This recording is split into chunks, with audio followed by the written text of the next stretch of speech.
ফাসআলু আহলাদ যিকরি in কুনতুম লা তা'লামুন।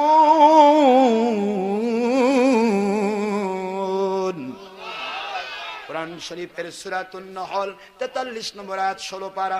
আমার আল্লাহর কোরআন বলে, রে দুনিয়ার মুমিনেরা, মুসলমানেরা, মুত্তাকিরা, যদি তোমরা কি করো, কোনো কিছু জানতে চাও, কোনো মাসলা নিতে চাও, শরীয়ত মানতে চাও, আল্লাহকে মানতে চাও, রাসূলকে মানতে চাও, এই বিষয়ে যদি ফয়সালা নিতে চাও, কোথায় যাবে? যাও যাও যাও, তাদের কাছে যাও যে মানুষগুলির কাছে নাকি আল্লাহর জিকির জারি আছে।